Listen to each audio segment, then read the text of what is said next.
You're listening to Big World Network.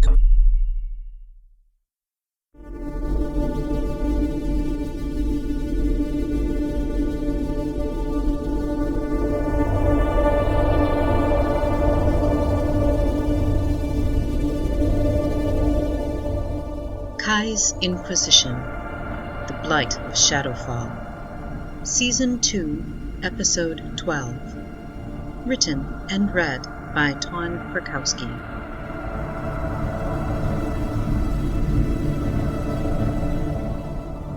Kai walked over to Pia and placed a hand on her shoulder. "You're too close to the river," she murmured. "That demon could resurface at any time." Pia looked up at her uncomprehendingly, clutching Chachek's dagger gently in two hands, as if it would shatter if handled too roughly. "Come." Kai took Pia's elbow and pulled her to her feet. "There is nothing else you can do for him, and we can't afford to lose another of our party." Pia mumbled something in demonic as she stood. "I cannot understand you," Kai reminded her. "Perhaps once you've had an opportunity to calm yourself." "She said it was an awful way for anyone to die, even someone as annoying as Chajek," Reynard translated. When Pia shot him a glare, he shrugged and said, "I may have added that bit about Chajek being annoying, but you know I'm right. Besides, we don't even know for sure that he's dead. Halflings are scrappy. I wouldn't count him out just yet." Pia shoved the blade at Reynard and stalked past him toward Kichi. The rogue spun it on his open palm to check its balance, nodded slightly in satisfaction, and tucked it away in a boot. Jack had gone to the precipice to scan the mist at the bottom of the falls for the bard. Finding nothing, she joined the group gathering around the old druid and grunted, "We should camp further from the river. Much further." Kai agreed, saying, "If we have the stamina, I think we should at least continue on until we reach the copper mine. Tadaroth possesses 4 of the 5 sacred relics, and the final artifact could be on its way to Maelstrom even now. He is also calling forth an army from every dark recess of the world, including those of the lesser planes. It is possible, even likely, that the demon in the river was responding to his summons. We are running out of time." She turned to address Kichi. "How is Zephyr? Can he travel?" She fought to keep a tremor from her voice. Chajek was gone, and since she had been mentally linked with Zephyr when it happened, she couldn't help but feel that the collision was somehow her fault. The old man drew back the cloth wrapped around the pterodactyl so that Kai could see him. The vibrant colors of his leathery skin had faded into dark shades of sickly gray, and he was clammy and cool to the touch. At Kai's sharp intake of breath, Kichi replaced the covering and said, "No need to fret. He will be well. He just needs rest and some time to fully recover. We can continue our trek if you wish." He swiveled away and muttered under his breath, "I also do not wish to be so near the place where my healing energy was squandered. How can anyone not know how to swim these days?" Pia heard his words and stared at him, aghast. "What?" he asked, genuinely perplexed by her reaction. "I used some very rare herbs to heal him after he disregarded my warning and tried to enter the circle. I could have just let him suffer. It would have served him right." "So it's settled then." Kai addressed the group, unaware of the exchange between Kichi and Pia. "We continue on through the night to reach the mine."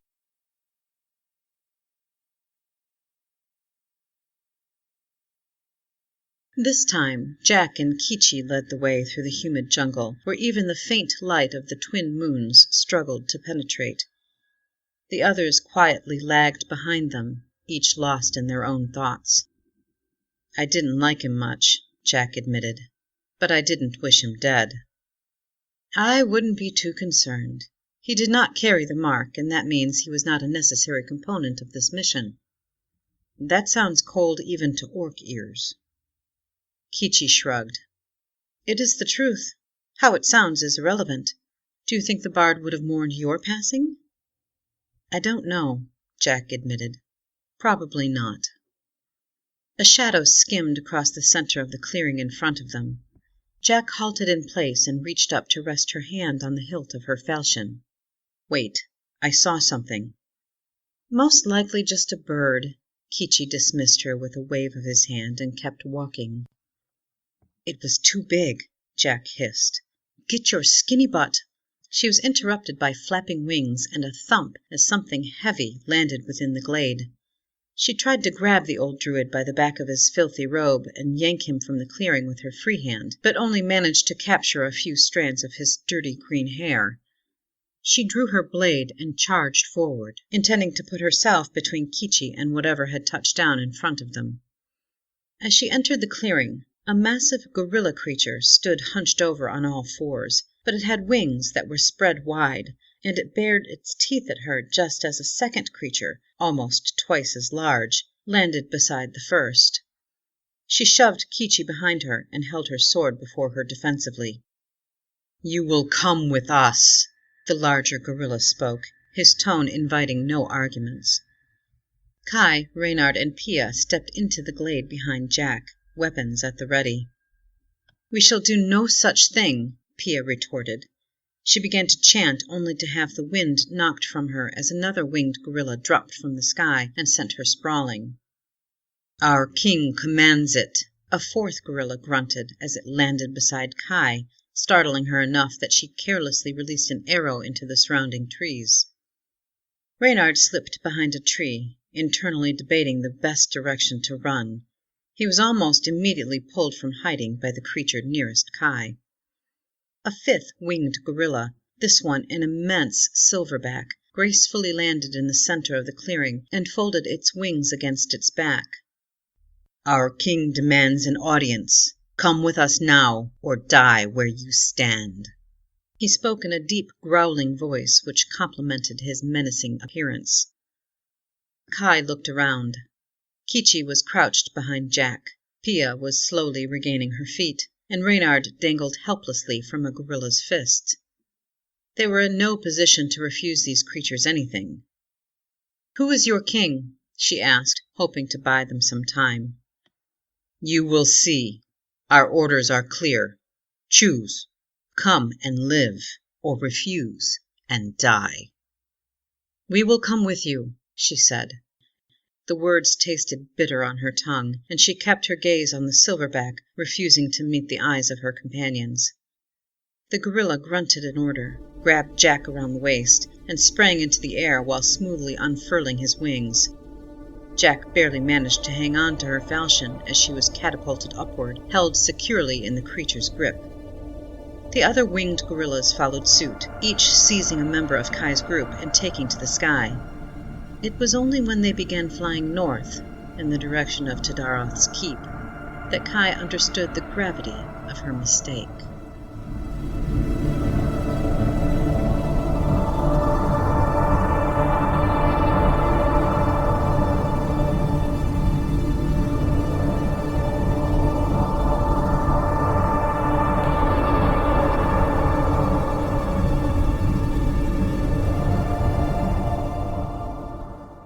Music by Kevin MacLeod.